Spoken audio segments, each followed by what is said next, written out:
আসসালামু আলাইকুম রহমতুল্লাহ। সুপ্রিয় দর্শক, আশা করি সবাই ভালো আছেন। আলহামদুলিল্লাহ।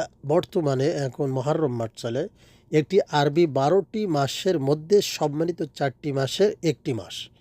এছাড়া এটি আরবি মাসের প্রথম মাস।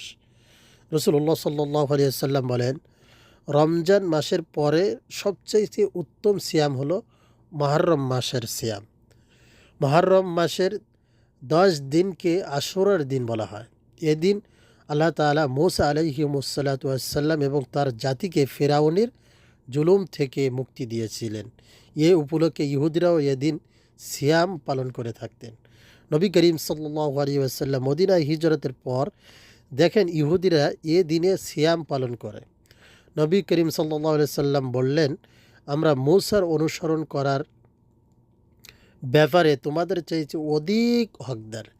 তিনি নিজেও এদিনে সিয়াম পালন করলেন এবং সাহাবীদেরকেও নির্দেশ করলেন।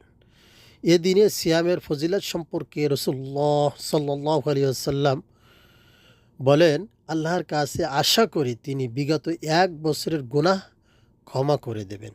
আসলেই অনেক গুরুত্বপূর্ণ আশুরার দিন 10ই জিলহজ। রাসূলুল্লাহ সাল্লাল্লাহু আলাইহি ওয়াসাল্লাম আরও বলেন, ইহুদিদের ব্যতিক্রম করতে যেহেতু এদিন ইহুদিরাও সিয়াম রাখে, তাই তাদের ব্যতিক্রম স্বরূপ মহরম 9 মহরম সিয়াম পালন করা উচিত। কেননা রাসূল সাল্লাল্লাহু আলাইহি ওয়াসাল্লাম বলেছেন, আমি যদি আগামী বছর বেঁচে থাকি তাহলে 9 এবং 10 এই দুইটাই রোজা রাখব। তো আসলে এ দিনটা অনেক গুরুত্বপূর্ণ। আ 9 এবং 10 কেউ যদি পারে 9 এবং 10 রাখবো, দুইটা যদি না পারি 10 এবং 11 রাখতে পারি। অর্থাৎ আগ-পিছে করে ইহুদিদের বিপরীত করতে গিয়ে রাসূল সাল্লাল্লাহু আলাইহি ওয়াসাল্লাম বলেছেন, একটা রাখলে তাদের অনুসরণ করা হবে, তারা যেভাবে রোজা রাখছে তাদের হবে। তো আমাদের মুসলমানদের রোজা রাখতে হবে 2টা।